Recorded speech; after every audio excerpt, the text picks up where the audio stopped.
하나님의 은혜가 오늘 예배 참석한 성도 여러분들이 함께 하시기를 예수님의 이름으로 축복합니다.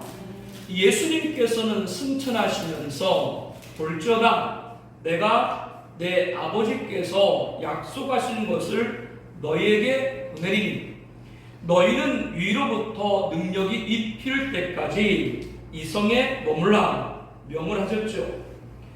이 말씀을 들은 120명의 제자들은 예루살렘 성에 모여 위로부터 능력이 임할 때까지 간절히 10일 동안 그 자리를 떠나지 않고 기도했습니다.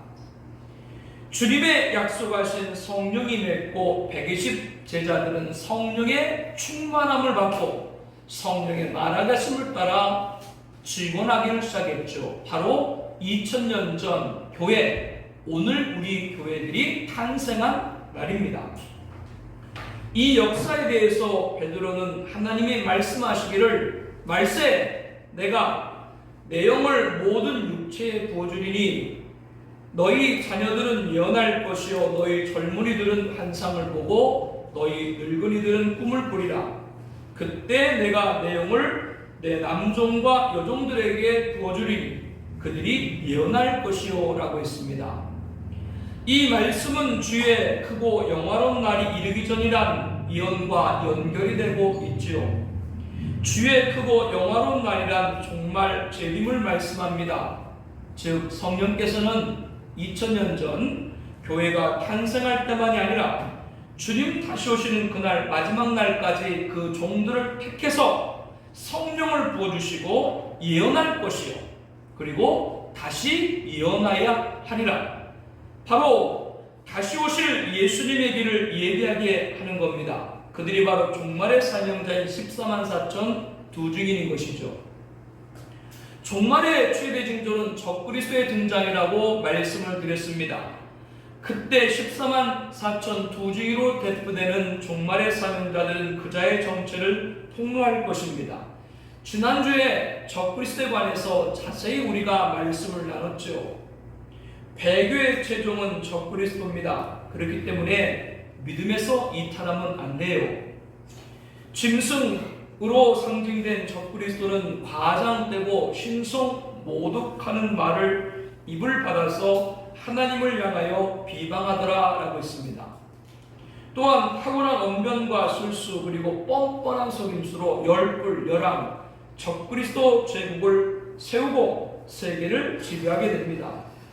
귀신의 영으로 재림하시는 예수님을 대적하기 위하여 온 천하 왕들을 꿰일 것이라 라고 말씀을 합니다. 매우 교활하고 괴율에 능한 자로 정치적인 인물로 처음에는 자격이 없어요. 즉 별 볼 일 없는 사람으로 보인다라고 하는 거예요. 그런데 이자가 출현할 때 반대 세력에게 테러를 당합니다. 칼로 머리를 상하는 중상을 입지만 극적으로 살아나서 많은 사람들이 놀랍게 여겨 따르더라라고 말씀을 하고 있죠. 죽은 후 3일 만에 부활하신 예수님을 흉내내는 겁니다. 이렇게 적그리스도 정체를 14만 4천 두 증인은 증거할 것이고 이 예언 사역을 통해서 말씀을 들은 해를 못 입은 여자, 슬기로운 다섯 처녀, 흰옷 입은 큰 무리, 깨끗한 세마포옷을 입은 성도, 진리를 사수한 촛대교회는 후산연반 짐승 적그리스도 통치에 떨어지지 않고 예비처에서 보호를 받을 것입니다. 그곳에서 재림 예수를 영접하게 되는 것이죠. 오늘 본문은 14만 4천 두 증인이 적그리스도의 패악한 짓을 증거하고 있어요. 14장 1절부터 5절까지는 두 증인 14만 4천에 관한 자격의 말씀이죠. 지난 7장을 공부할 때 우리가 잘 배웠습니다. 여자와 더불어 더럽히지 아니하고 순결한 자, 여기 여자는 음행을 말합니다. 배교에 빠지지 않은 것이죠. 어린 양이 인도하는 대로 어디든지 따라가는 자, 예수님이 인도하시는 생명까지 아끼지 아니하며 따라갔습니다. 어린 양에 속한 자, 그들은 세상에 속한 자가 아닙니다. 예수님에게 속한 자죠. 입에 거짓말이 없는 자, 대적 앞에서도 예수 유일한 구원자를 증거했습니다. 흠이 없는 자, 아무 흠도 없는 예수 보혈의 능력에 있는 것이죠. 이렇게 14만 4천 두 증인은 오직 예수입니다. 그러므로 저와 여러분도 오직 예수이어야 합니다. 이 오직 예수인 종말의 사명자 14만 4천 두 증인이 증거한 메시지가 무엇입니까? 영원한 복음이에요. 이터널 가스펠. 여러분들이 복음이라는 말은 많이 들었어도 영원한 복음이란 용어는 자주 듣질 못했지요. 복음은 영원한 것이라는 것. 복음은 영원한 생명을 가리키는 것으로 익히 알고 계셨을 것입니다. 그러나 영원한 복음 이렇게 두 단어를 묶어서 하나로 부르는 것은 많지 않습니다. 그런데 복음은 복음인데 왜 영원한 복음일까요? 그것은 재림입니다. 즉 다시 오실 예수님을 증거하는 신앙을 가리킵니다. 영원한 복음이라고 하는 것은 초림과 재림을 함께 증거하는 복음. 그래야 완전한 복음이 될 수 있기 때문이죠. 초림 2000년 전에 십자가에 죽으신 예수님은 구원의 시작이었습니다.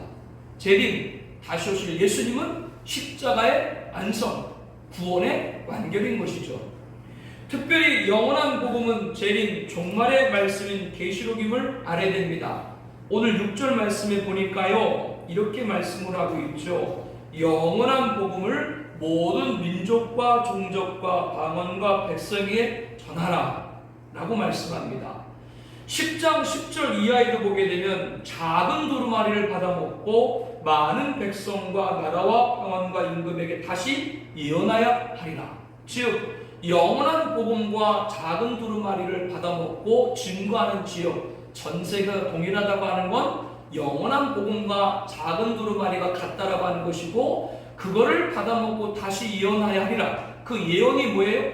계시록 1장 3절에 보니까 이 예언의 말씀을 읽는 자와 듣는 자와 지키는 자는 복이 있다. 이 예언의 말씀 즉 계시록. 그래서 영원한 복음과 작은 두루마리, 예언, 요한, 계시록은 같은 말씀인 걸 증언해주고 있습니다. 그러므로 영원한 복음은 마지막까지 자기 백성을 구원하게 주신 계시록을 가리키는 거예요. 초림과 재림의 영원한 복음을 증거해내는 첫 번째는 심판의 시간이 이르렀기 때문입니다. 본문에는 세 천사가 등장합니다. 이 천사들이 누구인 것일까요? 14장 1절부터 5절까지는 두 증인 14만 4천 자격이 나오죠. 그리고 6절부터 세 천사가 나온다고 하는 건 이 세 천사의 외침이 바로 14만 4천 두 증인을 상징하고 있는 것입니다.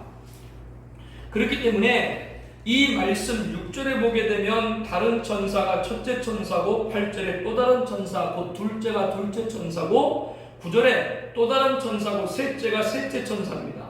이 세 천사가 순서대로 공중을 날아가면서 차례대로 하나님 말씀을 전하고 있습니다. 그 내용이 바로 종말의 사명자 14만 4천 두 증인이 증거할 메시지다라고 하는 거예요. 예언 사역인 거죠. 첫째 천사가 7절에 말하죠. 심판의 시간이 이르렀다. 이렇게 증거합니다. 둘째 천사도 그들을 이어서 8절에 무너졌도다 무너졌도다 큰 성 바벨론이여. 여기서 큰 성 바벨론은 지구를 가리킵니다. 이 땅이 무너졌도다 역시 심판을 말합니다. 10절에 하나님의 진노의 포도주를 마시리니 셋째 천사가 소리칩니다. 하나님의 진노의 포도주는 하나님이 내리실 재앙을 말합니다. 이것을 마시리니 라는 말 역시 하나님의 심판을 말하고 있는 것이죠. 이렇게 세 천사가 공히 하나님의 심판을 선포하고 있습니다. 심판의 시간이 가까이 와 있기 때문이죠. 심판은 무거운 주제입니다. 그렇다고 이 주제를 회피하려고 해서는 안 돼요. 그 이유는 심판받지 말아야 되기 때문에 그렇습니다. 심판받지 않기 위해서는 심판을 알아야 됩니다. 심판을 들어야 됩니다. 심판을 믿어야 됩니다. 그래야 심판에 빠진 이들은 아예 가까이 가지 않게 되는 것이죠. 누누이 강조합니다. 심판이 왜 있는가? 우리를 구원하기 위해서 심판이 있는 거예요. 심판 없이 구원은 없는 거예요. 하나님이 세상을 이처럼 사랑하사 독생자를 줬으니 그를 믿는 자마다 멸망하지 않고 영생을 얻게 하려 하십니다. 얼마나 귀한 말씀입니까? 이 말씀을 가리켜 성경 중에 성경이라고 합니다. 가장 위대한 문장이라고 해도 지나침이 없을 것이고요. 하나님이 그 아들을 세상에 보내신 것은 세상을 심판하려 하심이 아니요 그로 말미암아 세상이 구원을 받게 하려 하심이라 라고 17절에도 이어서 말씀을 하고 계시죠. 이렇게 하나님은 간절하게 우리를 구원하기를 원합니다. 그 간절한 하나님의 마음이 아들을 십자가에 죽이기까지 한 사랑으로 나타난 거죠. 그러나 이러함에도 끝까지 하나님의 손길을 거부하는 자들은 그를 믿는 자는 심판을 받지 아니하는 것이요 믿지 아니하는 자는 하나님의 독생자 이름을 믿지 않으므로 벌써 심판을 받은 것이니라. 요한복음 3장 18절 말씀입니다. 예수를 믿는 사람은 심판받지 않지만 예수를 믿지 않는 자는 벌써 심판을 받는다라고 하는 거죠. 지옥! 그러면 여러분들 듣기 좋아요, 싫어요? 왜 싫어요? 본능적으로 지옥을 인정하는 거예요. 예수 안 믿는 분들에게 죄, 심판, 지옥 그러면 듣고 싶지 않죠. 왜 예수 안 믿는 분들이 지옥을 듣고 싶지 않을까요? 자기가 들어갈 곳이기 때문에 듣고 싶지 않은 거예요. 본능은 못 속이는 거예요. 요한복음 3장 16절에 멸망과 영생이란 말이 나오고 17절에 심판과 구원이 나오고 18절에 심판 받지 않을 자와 심판 받을 자에 관해서 말씀합니다. 서로 대비해서 우리에게 멸망과 심판 받을 자가 되지 말고 영생과 구원을 얻어서 심판 받지 않는 자가 되야 된다. 이거를 강하게 말씀을 하고 계신 거죠. 이렇게 성경 중에 성경이요 복음 중에 복음이며 보석 같은 말씀 요한복음 3장 16절에도 멸망 심판에 대해서 분명히 말씀을 하고 있습니다. 그러나 우리는 이 용어들보다 영생, 구원이라는 단어가 친숙합니다. 가깝게 다가옵니다. 듣기 좋습니다. 기쁨으로 받아들입니다. 이것은 좋은 믿음입니다. 그러나 그렇다고 멸망과 심판을 듣지 않으려 하거나 필요 없는 것으로 생각해서는 안 됩니다. 영생과 구원도 우리에게 현실로 올 것이고 멸망과 심판도 불신자가 현실로 당할 것이기 때문이죠. 돌아가신 분들 얼굴을 저는 많이 봤어요. 장례식 매를 많이 했으니까요. 얼굴 보면 알아요. 대부분 이분 천국 가신 분인지 지옥 가신 분인지. 지옥 가신 분들 얼굴 표정이 어떤지 아세요? 다음에 말씀해드릴게요. 개인적으로 얼굴 보면 알아요. 대부분. 구원받은 자가 심판을 들어야 될 중요성은 최고의 심판날이 가깝기 때문이다. 이걸 명심해야 돼요. 예수님께서 믿지 아니한 자는 벌써 심판을 받은 것이라고 말씀했습니다. 그렇다면 심판은 이미 시작된 것이죠. 지금도 예수 믿는 자는 천국이지만 믿지 않는 자는 지옥입니다.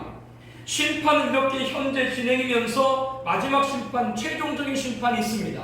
그날이 바로 예수님께 다시 오시는 날입니다.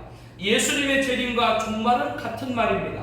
재림과 종말 그리고 최종 심판도 같은 말입니다.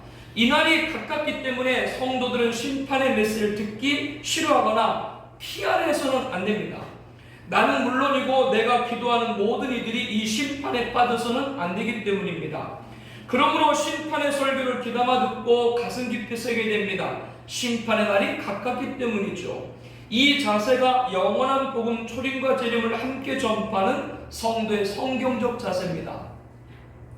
초림과 재림 영원한 복음을 증거될 첫 번째는 이렇게 심판의 시간이 이르렀기 때문이고요. 두 번째는 심판의 대상에는 예외가 없기 때문입니다. 예수님이 다시 오셔서 심판을 행하실 때 그것을 피할 자가 없어요. 오늘 8절에 둘째 천사가 하늘을 날면서 무너졌도다 무너졌다 큰 성 바벨론이요. 여기서 큰 성 바벨론은 지구를 상징합니다. 우리가 살고 있는 5대양 6대주가 무너졌다 말씀을 하죠. 무너졌도다 무너졌도다 반복하며 이 세상의 종국에는 멸망할 것을 말씀하고 있습니다. 그렇다고 한다면 심판으로 무너져버린 이 땅에서 피할 자가 있겠어요? 아무도 없어요. 괴짜 천재로 불리는 스페이스X의 앨런 머스크는 유인 우주선을 만들어가지고 이미 도킹을 성공을 한 국제 우주 정거장의 도킹을 성공한 그러한 사람입니다. 이 앨런 머스크가 2023년에 민간인 달여행을 시작을 하고 2024년에는 승객 100명을 태워서 화성 우주 관광을 시작하고 50년 안에 100만 명을 화성으로 이주시키는 목표를 갖고 있다라고 말했습니다. 그렇다면 예수님 재림할 때 지구 말고 다른 행성에 있는 사람들은 종말을 피할 수 있나요? 그것은 성경을 너무나도 모르는 거예요. 오바댜 1장 4절에 보면 내가 독수리처럼 높이 오르며 별 사이에 깃들지라도 내가 거기서 너를 끌어내리리라 여호와의 말씀이리라 라고 말씀합니다. 내가 별 사이에 깃들지라도 내가 거기서 너를 끌어내리리라. 이 온 우주도 누가 만드셨어요? 하나님입니다. 그러면 이 온 우주를 누가 주관하세요? 하나님이십니다. 그렇다면 마지막 날에 예수님이 다시 오셔서 심판하실 때 지구 말고 다른 행성에 살지라도 피할 수가 없는 것이죠. 이렇게 심판의 대상에는 예가 없음에도 심판 따위에는 안중에도 없는 분들이 주변에 많이 있죠. 이 심판에 대하여 8절에 이렇게 말합니다. 그 음행으로 말미암아 진노의 포도주를 먹이던 자로다. 이 말씀에서 이 세상 사는 예수 안 믿는 자들은 뭐 때문에 멸망당한다? 음행 때문에 하나님의 진노의 포도주 심판을 받게 된다고 말합니다. 음행, 이것은 심판과 직결되는 것인데 음행은 영적 반응입니다. 우상 숭배다 그 말이에요. 그러므로 음행에서 빨리 돌이켜야 된다라고 말하는 거죠. 하나님을 믿지 않는 자는 예의 없이 음행한 자입니다. 나는 하나님만 안 믿을 뿐만 아니라 절에도 안 나가고 성당에도 안 나가고 사원에도 안 나가고 나는 다른 종교도 안 믿고 나를 믿고 살아. 나는 나를 믿고 살아. 그렇게 말하시는 분들이 주변에 계세요. 그분들은 자신을 하나님으로 믿는 우상 숭배자인 걸 알아야 돼요. 어떤 이유에서든지 하나님을 믿지 않으면 우상 숭배 즉 음행하는 자요. 그들은 심판을 피할 수가 없습니다. 특별히 이 음행은 믿는 자들에게는 배교라고 말씀드렸습니다. 그렇기 때문에 절대로 교회를 떠나서는 안 돼요. 너무 쉽게 교회를 떠나요. 위험해, 너무 위험해. 누가 그때 가장 찾아와서 유혹을 해요? 뱀이 하와를 유혹을 했잖아요. 먼저 뱀이 하와를 먼저 유혹을 했을 때 그때 하와 옆에 아담이 있었어요? 없었어요? 그때 아담 옆에 있었어요? 그리고 혼자 있으면 안 돼요. 교회 떠나면 안 되는 거. 공동체가 얼마나 중요한 걸 알아야 돼요. 그러면 그 배교가 뭐예요? 음행이고 그 사람은 심판을 피할 수 없다라고 성경은 말하죠. 초림과 재림의 영원한 복음을 증거해야 될 첫 번째는 심판의 시간이 이렇기 때문이고 두 번째는 심판의 대상에는 예외가 없기 때문입니다. 세 번째는 심판이 시작되면 더 이상 구원은 없기 때문입니다. 9절 10절 말씀에 셋째 천사가 하늘을 날면서 큰 음성으로 만일 누구든지 짐승과 그의 우상이 경배하고 이마에나 손에 표를 받으면 하나님의 진노의 포도주를 마시리니 불과 유황으로 고난을 받으리니. 먼저 짐승 적그리스도가 등장하는데요. 이 자는 종말에 등장할 단일 인격체 사람이라고 말씀을 드렸습니다. 우리와 똑같은 사람이지만 많은 사람을 심판에 이르게 할 자입니다. 적그리스도는 용, 사탄으로부터 42달 세계를 지배할 권세, 능력을 받고 열불, 열왕, 적그세국으로부터 정치적, 군사적, 경제적 도움을 받고 땅에서 올라오는 짐승, 거짓 선자로부터 종교적인 도움을 받아서 종말시대 최강자로 등장합니다. 종국에는 짐승표 666을 인류에게 받게 해서 지옥으로 떨어지게 할 자죠. 이렇게 성경은 명명백백하게 적그리스도 등장을 예언하고 있고 우리 시대에 출현할지도 몰라요. 이 자에 대해서 계시록 6장에는 청황색 말로 표현하고 있고요. 그 이름이 사망이니 은부가 그들을 따르더라. 은부는 뭐예요? 지옥이죠. 오늘 본문 11절에 하나님의 진노의 포도주를 마시리니 불과 유황으로 고난을 받는다. 불과 유황의 고난은 어디예요? 지옥입니다. 그 지옥으로 몰아넣을 자가 누구예요? 적그리스도라고요. 그렇기 때문에 배교에 빠지면 안 되고, 교회에서 떨어지면 안 되고, 믿음에서 나가면 안 되는 거예요. 구체적으로 짐승과 그의 우상에 경배하고 이마나 손에 표를 받으면 이라고 말씀합니다. 짐승 즉 적그리스도를 따르거나 그의 우상에 경배하고 동상에 절하는 행위를 가리키죠. 이마나 손에 표를 받으면 짐승표, 적그리스도 표입니다. 지난주에도 말씀을 드렸습니다. 이런 일 있을까? 바로 우리 앞에 지금 있잖아요. 북한을 보세요. 북한 전역에 뭐가 세워져 있어요? 김일성 동상이 3,000개가 세워져 있어요. 그 김일성 동상에 절을 해야 뭐를 받아요? 배급표를 받고 그거 가지고 식량을 사요. 우리 눈앞에 지금 짐승나라 예고표를 보고 있다고. 그런데도 이 말씀을 듣고 경각하지 못하면 안 되는 거죠. 절대로 그렇기 때문에 신앙과 헌신과 예배에서 나로하면 안 되는 거예요. 본문 앞장인 13장에 등장하는 짐승 경배와 짐승표는 짐승 적그리스도가 후 3년 반 세계를 통치할 때입니다. 그때 짐승표를 받으면 영멸 지옥이라고 말씀합니다. 그러나 적그리스도는 7년 한란 시점에 등장합니다. 그렇다면 이때도 짐승표는 등장할 것으로 보입니다. 우리가 살고 있는 시대에도 등장할 수 있습니다.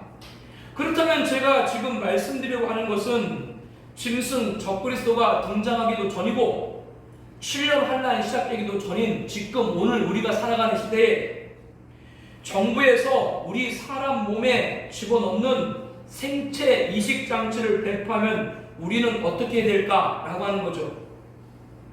코로나 팬데믹 이후 클럽이나 노래방 등 집단 감염 위험이 높은 장소에 들어갈 때 명부 작성을 허위로 기재할 수 있기 때문에 이에 대한 보완으로 내놓은 것이 QR코드를 이용한 전자출입 명부 시스템입니다. 입구에서 핸드폰으로 터치만 하면 그 사람의 정보가 입력되는 것이죠. 또한 개개인의 의료 기록과 동선을 파악할 수 있는 칩 같은 장치가 만들어지고 있다는 말을 여러분들이 들었을 것입니다. 이러한 형태의 생체 이식 장치가 우리가 살고 있는 시대에 만들어질 것을 이렇게 보이죠. 이것은 짐승표와는 관계는 없습니다. 건강을 위한 목적으로 신상을 관리하는 것입니다.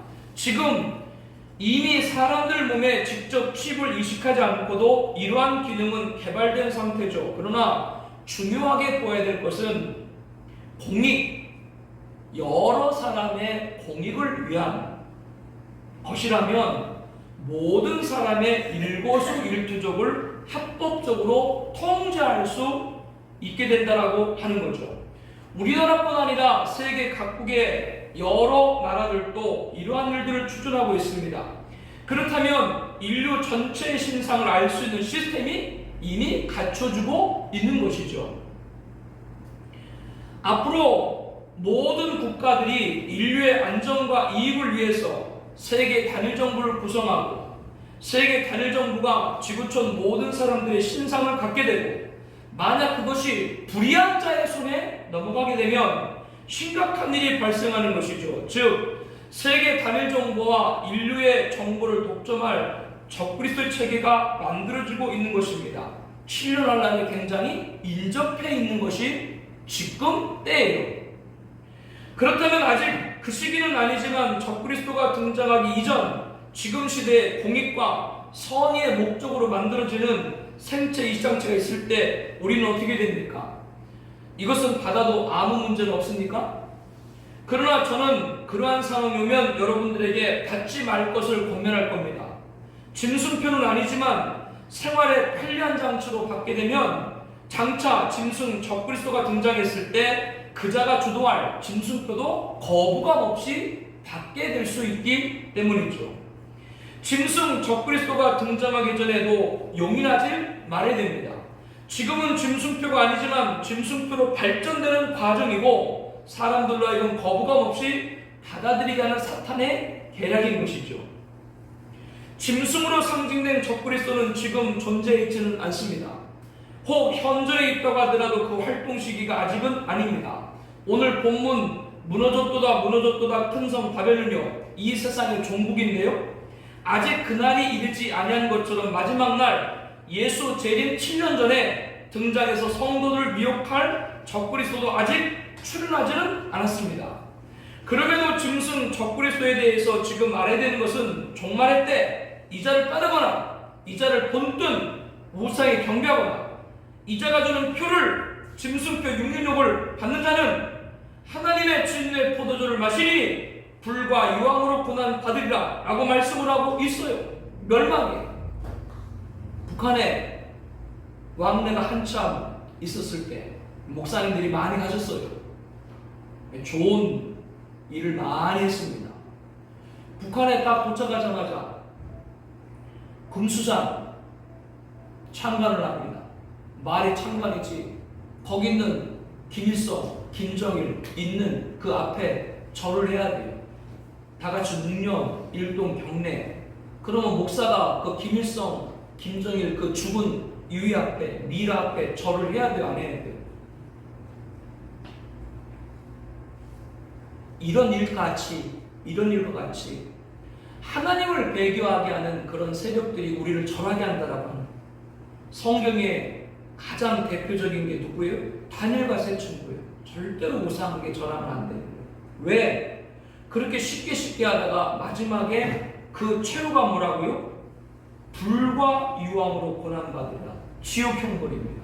우상 숭배는 그거는 어떤 말로 해도 변명이 될 수가 없는 거예요. 그렇기 때문에 지금 신앙생활을 우리가 꼭 잘해야 된다라고 말하고 말하는 겁니다. 고난의 연기가 세세토록 올라가리라. 짐승 우상에게 경배하고 그 이름표를 받는 자는 누구든지 밤낮임을 얻지 못하리라. 11절에 말합니다. 밤낮임을 얻지 못하는 것은 지옥에서 영원한 고통을 받아야 된다고 하는 것을 말씀하고 있는 것이죠. 예수님이 재림하셔서 심판을 행하실 때는 끝입니다. 짐승 적그리스도에게 미혹된 죄를 회개해도 용서받을 수 없습니다. 고린도후서 6장 2절에 보라 지금은 은혜 받을 만한 때요 보라 지금은 구원의 날이로다. 지금은 누구나 어떤 죄를 범해도 회개하면 다 용서받고 구원을 받습니다. 왜? 지금 시대는 은혜의 시대이기 때문에 그렇습니다. 교회 시대이기 때문에 그렇습니다. 성령의 시대이기 때문에 그렇습니다. 그러나 이 은혜의 시대가 맞춰지고 종말시대 7년 한란 중 후 3년간 들어가게 되면 배교에 빠진 자들은 적그리스도를 따른 자들은 회개해도 용서받을 수가 없어요. 왜? 은혜 시대가 마감됐기 때문에 그렇습니다. 그러므로 지금부터 교회 시대 마지막이자 종말 시대 시작인 7년 한란 중 전사년만까지 절대로 신앙과 헌신과 예배 안에 있는 여러분들에게 축복합니다. 침략에 합격되길 바랍니다. 그렇지 않으면 후사년만 떨어지는 거예요. 예수님이 다시 오셔서 심판이 시작되면 구원은 더 이상 없다. 이걸 오늘 본문 셋째 천사가 말하는 겁니다. 그러므로 우리는 지금 전도해야 됩니다. 지금 인도해야 됩니다. 지금 강권해야 됩니다. 인격으로 대한다는 것은 상대방이 싫으면 하지 않는 겁니다. 그러나 강권한다는 것은 상대방이 원치 않아도 말하는 것이죠. 오늘 본문의 세 천사가 순서대로 하늘을 날아가면서 차례대로 이 심판을 말했던 것처럼 말입니다. 여기서는 강권이 필요합니다. 때로는 강권해가지고 상대방과 마찰을 빚고 그 사람 마음을 상하게 할 수 있습니다. 차라리 말하지 않는 것이 좋을 뻔했다 생각이 들지도 모릅니다. 그러나 성령님께서 저와 여러분에게 그에게 전하라. 예수 믿지 않으면 심판이다. 전하라고 성령이 나를 강권하면 나도 뭐요? 그 사람이 듣기 싫어도 강권해서 전해야 돼요. 왜? 배교에 빠져 종국에는 적그리스도 추종해서는 안 되기 때문에 강권해야 됩니다.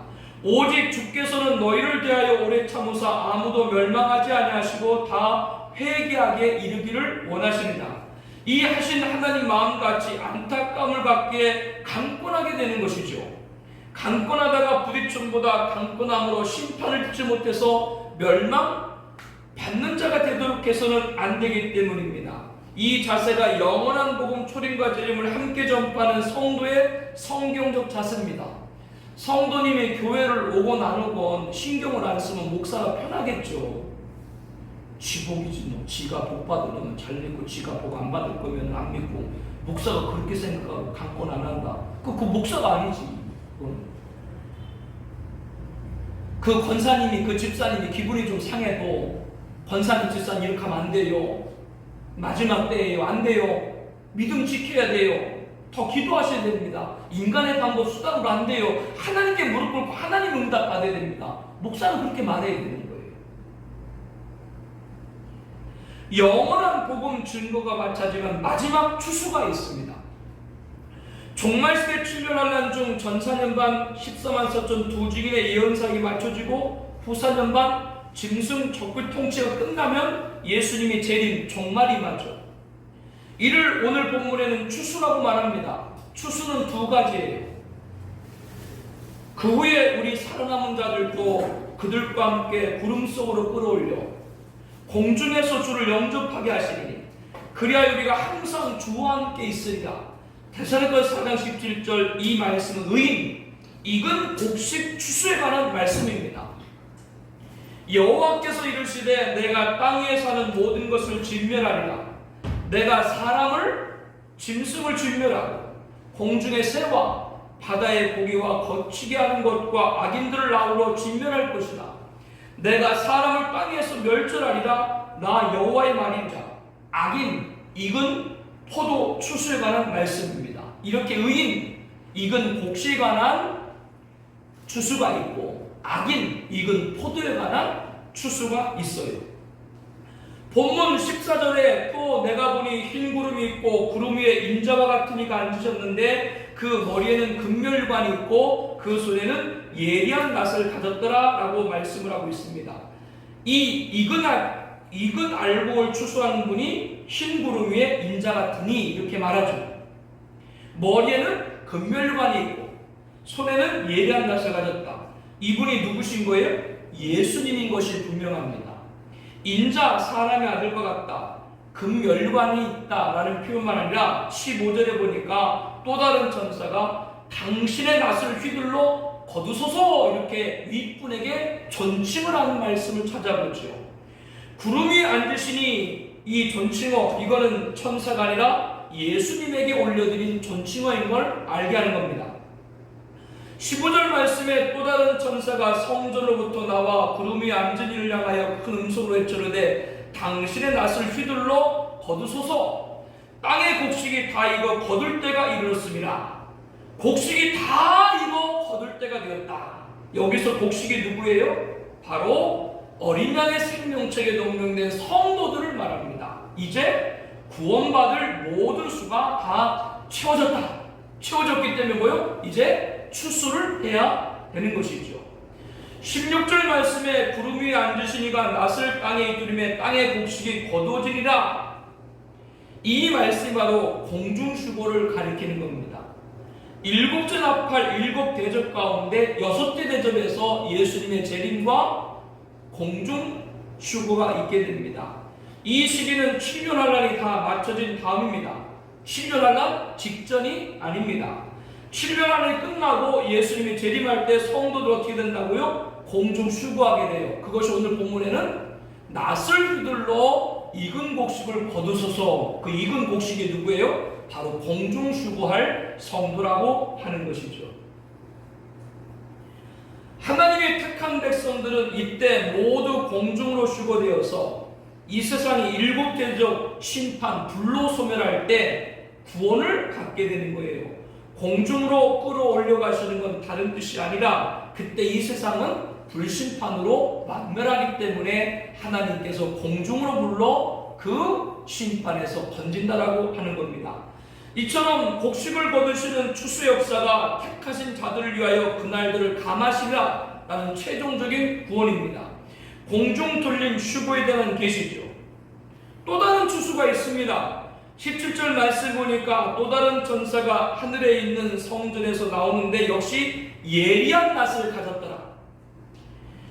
악인 익은 포도 추수에 대한 계시입니다. 이 심판의 두려움과 철저함에 대해서 19절 이하에 말하죠. 하나님의 진노에 큰 포도주 틀에 던지매 성 밖에서 그 틀이 밟히니 틀에서 피가 나서 말구레까지 닿았고 1600 스타디오에 퍼졌더라. 18절 말씀에 불을 다스리는 천사가 나오는데 이 불을 다스리는 천사라는 것은 일곱 대접 중 일곱 번째 대접, 지구 왕면 불심판을 주관하는 그 천사가 불을 다스리는 천사입니다. 그가 심판의 대상이 누구라고 그래요? 포도. 그 포도가 누굽니까? 바로 짐승의 경배하고 짐승뼈를 받은 자, 배교한 자들입니다. 이 불을 다스리는 천사가 예리한 낫을 가진 자를 향하여 내 예리한 낫을 들어 땅의 포도송이를 거두라. 이 명령은 일곱째 천사가 일곱 대접을 공중에 쏟으라. 계시록 16장 17절 마지막 심판 재앙과 같은 말씀이라고 하는 거예요. 이 명령과 함께 이 땅에는 큰 지진이 일어난다 라고 16장 18절에 말합니다. 사상 미중의 대지진입니다. 16장 18절에 보니까 사람이 땅에 있어 온 이래로 이같이 큰 지진이 없었더라. 이 큰 지진이 바로 지구 폭발을 말하는 겁니다. 구약의 이사야 선자는 말합니다. 땅이 깨지며 땅이 갈라지고 땅이 흔들리고 땅에 취한 자같이 비틀비틀하며 원두막같이 흔들리며 그 위에 죄악이 중함으로 떨어져 다시는 일어나지 못하리라. 신약의 베드로 사도도 말합니다.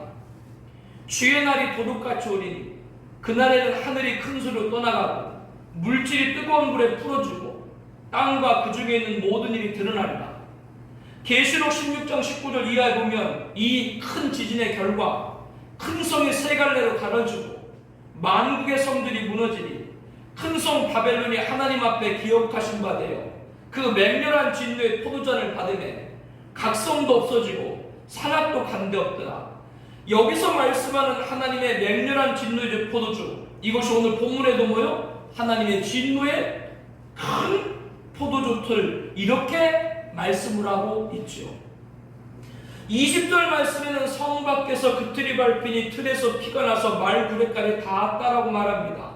지구의 최종적인 심판에 하나님의 진노의 큰 포도틀에 던진 악인, 익은 포도 그 피가 말구레, 말 가슴 높이까지 온 세계에 덮쳤다. 마지막에 악인의 심판의 최후의 끔찍한 모습을, 그리고 하나님의 진노가 얼마나 큰가를 우리들에게 보여주고 있는 것이죠. 오늘 본문 13절 말씀을 다 같이 한번 읽겠습니다. 13절입니다. 또 내가 들으니 하늘에서 음성이 나서 이르되 기록하라. 지금 이후로 주 안에서 죽은 자들은 복이 있다 하시매 성령이 이르시되 그러하다. 그들이 수고를 그치고 쉬리니 이는 그들이 행한 일을 따르리라. 주 안에서 죽은 자들이 복이 있다. 죽음에도 뭐요? 복 있는 죽음이 있다라고 말합니다. 예수님을 믿고 심판받지 않고 구원받은 자의 죽임을 가리키는 거죠. 그들이 수고를 그치고 쉬리니 구원받은 자의 천국의 참된 안식을 말합니다. 그들이 행한 일을 따릅니다. 이 땅에서 예수 믿지 않았으면 심판으로, 예수 믿었으면 구원으로, 그 결과대로 그대로 이루어질 것을 말씀을 하고 있습니다. 오늘 보면 12절에 말씀합니다. 우리 함께 보겠습니다. 성도들의 인내가 여기 있나니 그들은 하나님의 계명과 예수에 대한 믿음을 지킨 자리라. 하나님의 계명과 예수에 대한 믿음은 초림과 재림의 영원한 복음을 갖고 있는 것입니다. 영생과 멸망, 구원과 심판을 말합니다. 심판을 듣고 싶지 않아도 심판을 들어야 됩니다. 왜? 심판에 빠지는 일, 거기에 가까이 가지 않기 위해서인 거죠. 심판의 대상에는 예외가 없습니다. 불신자는 모두 심판받습니다. 심판이 시작되면 더 이상 구원이 없습니다. 기도해야 됩니다. 다른 것보다도 심판 자리에서 구원에 이르도록 말입니다. 이러한 권능 있는 교회, 그리고 목사님과 성도들이 되도록 기도해야 됩니다. 그리고 강권해야 됩니다. 성도들의 인내가 여기 있다 말씀합니다. 예수님 다시 오는 그날까지 믿음의 인내를 갖고 강권해서 증거해서 이 심판에 한 명도 떨어지지 않도록 우리가 그 영혼들을 인도해야 되고 한다라고 하는 것이죠. 초림과 재림의 영원한 복음 증거를 거부하는 자들은 영원한 불용입니다. 영원한 복음을 받으려면 영원한 불용, 더 이상 구원 없어요. 마지막까지 사람들의 말을 듣지 않고 배교에 빠지지 않고 적그리스도를 따르지 않고 지켜야 됩니다. 이런 교회 공동체 가족들, 그리고 우리가 중보하는 모든 분들 되시기를 예수님의 이름으로 축복합니다. 우리 함께 기도하겠습니다. 앞에 기도 제목을 봐주세요. 영원한 복음 초림과 재림의 메시지 첫 번째는 심판의 시간이 이르렀다. 두 번째는 심판의 대상에 예가 없다. 세 번째는 심판이 시작되면 더 이상 구원은 없다. 우리는 심판, 재림이든 출현환란의 근접한 시대에 살고 있습니다. 우리가 살고 있는 시대가 어느 때인지 바로 알고 오직 예수 신앙으로 주 오심을 준비하는 성결한 신부가 되게 하여 주옵소서. 지금 시대 의료와 금연과 출퇴 등에 사용될 생체 장치가 사용될 가능성이 높습니다. 짐승표는 아니지만 이것을 받게 되면 출현하는 시작에 등장할 적그리스도가 배포할 짐승표를 거부감 없이 받을 수가 있습니다. 이것은 후사년반 예비초로 인도될 것인가, 짐승 적그 통째 떨어지게 될 것인가, 시금석이 될 것이 성경의 조명을 통해서 시대를 분별하고 세상의 유익을 구하지 않게 하옵소서. 우리는 재림 이후 이 세상이 심판되는 날 공중수고로 건진받는 곡식 의인이 되어야 됩니다. 하나님의 진리의 포도주들에 던져진 익은 포도 악인이 되서는 안 됩니다. 구원과 멸망의 초림과 재림에서 영원한 복음을 경영이면 영원한 불용입니다. 성도들 인내가 여기 있다고 했습니다. 오늘 성령 강림주의, 우리와 충고하는 모든 분들이 끝까지 믿음을 지킬 수 있는 성령의 능력을 주옵소서. 강권에서 전할 수 있게 하여 주시옵소서. 마지막에 심판에 떨어지지 않게 하여 주시옵소서. 우리 함께 통성으로 기도하겠습니다. 하나님 아버지 은혜와 은총을 감사드립니다. 오늘도 거룩한 성일에